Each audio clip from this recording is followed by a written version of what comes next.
जब भी एक परिवार में किसी व्यक्ति को गिरफ्तार किया जाता है तो हम सबके मन में सिर्फ एक ही ख्याल आता है कि इस पर्सन को बेल कैसे दिलाएं। आखिर ये बेल है क्या? और इंडियन कानून में बहुत सारे तरह तरह के टाइप ऑफ बेल हैं जो कि आज हम इन्हीं महत्वपूर्ण प्रश्नों का उत्तर एडवोकेट सपना कौशिक मैम के साथ जानेंगे। मैम, पहला क्वेश्चन ये है कि जो डिफरेंट डिफरेंट टर्मिनोलॉजीज हैं, टाइप्स ऑफ बेल हैं, जैसे कि हो गया anticipatory bail, default bail, interim bail and regular bail, इन सब के बीच का अंतर क्या है और किस टाइम पे कौन सी बेल लगानी है? देखिए आपने बहुत ही सही सवाल पूछा है कि जब भी कोई व्यक्ति अरेस्ट होता है तो लोगों के दिमाग में यही सवाल आते हैं कि एंटीसिपेटरी बेल क्या है, क्या हम रेगुलर लगा दें या एंटीसिपेटरी बेल लगा दें, इंटरिम बेल कैसे मिल जाएगी। तो सबसे पहले फ़र्क जानिए। सबसे पहले आता है एंटीसिपेटरी बेल। जब भी कोई पर्सन ये एंटीसिपेट करता है, ये महसूस करता है कि उसको अरेस्ट किया जा सकता है, गिरफ्तार किया जा सकता है, तो वो व्यक्ति एंटीसिपेटरी बेल लगाता है। यानी कि गिरफ्तारी से पहले जो बेल लगाई जाती है उसे एंटीसिपेटरी बेल कहते हैं। ये बेल सेशन कोर्ट में या हाई कोर्ट में लगाई जाती है। दूसरी बेल आती है रेगुलर बेल। जब वो व्यक्ति अरेस्ट हो गया, पुलिस कस्टडी में या जुडिशियल कस्टडी में चला गया, तब हम लगाते हैं रेगुलर बेल। और रेगुलर बेल डिसाइड होने से पहले जो बेल हमें मिलती है उसे हम बोलते हैं इंटरिम बेल, जो किसी पर्टिकुलर टाइम के लिए होती है। यानी कि रेगुलर बेल अभी डिसाइड नहीं हुई है, कुछ पर्टिकुलर टाइम के लिए आपको जमानत मिल गई, इसे बोलते हैं इंटरिम बेल। फिर आती है डिफ़ॉल्ट बेल।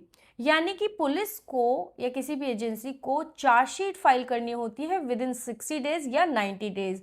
कुछ ऑफेंस ऐसे होते हैं जिसमें उन्हें 60 डेज के अंदर चार्जशीट फाइल करनी है और कुछ ऑफेंसेस में 90 डेज के अंदर।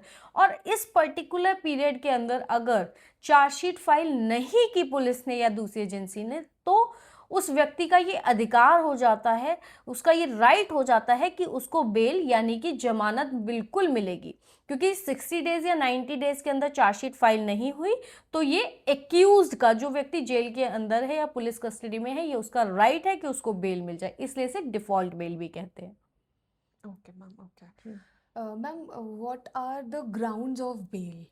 देखिए, किसी भी बेल के जमानत का क्या ग्राउंड होगा ये उस पर्टिकुलर केस पर डिपेंड करता है। लेकिन अगर हम मुख्य रूप से देखें तो कुछ जनरल ग्राउंड्स होते हैं। जैसे कि सबसे इम्पॉर्टेंट है कि उस व्यक्ति का कोई फ्लाइट रिस्क नहीं है। फ्लाइट रिस्क मतलब कि वो व्यक्ति कहीं भागेगा नहीं, ट्रायल में पार्टिसिपेट करेगा, इन्वेस्टिगेशन में पार्टिसिपेट करेगा। सबसे बड़ा ग्राउंड ये होता है, ये देखा जाता है कि उसके भागने का तो कोई रिस्क नहीं है। दूसरा ये होता है कि वो एविडेंस के साथ कोई छेड़छाड़ नहीं करेगा। जैसे कि कोई विटनेस है तो उसको डराएगा धमकाएगा नहीं, सबूतों को नष्ट करने की कोशिश नहीं करेगा।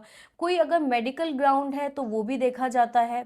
ये देखा जाता है कि उसका कोई क्रिमिनल रिकॉर्ड तो नहीं है, और जो क्राइम है, जो ऑफेंस है, वो कितना गंभीर है, और वो उसकी हैबिट तो नहीं है कि वो बार बार ऐसे क्रिमिनल रिकॉर्ड तो उसका नहीं है। तो ये सारे कुछ ग्राउंड्स हैं जो मोटे तौर पर देखे जाते हैं कि उसने कोई पहले कोई आपराधिक रिकॉर्ड ना रहा हो, उसकी मेडिकल हिस्ट्री क्या है, उसका समाज में कितना सामाजिक रूट्स कितनी है, सोशल रूट्स कितनी है उसकी, उसका काम, उसका व्यवसाय कैसा है, उसका पारिवारिक पृष्ठभूमि कैसी है, एविडेंस के साथ टेम्पर ना करे। ये कुछ ग्राउंड्स हैं जो जनरली कोर्ट कंसिडर करती है।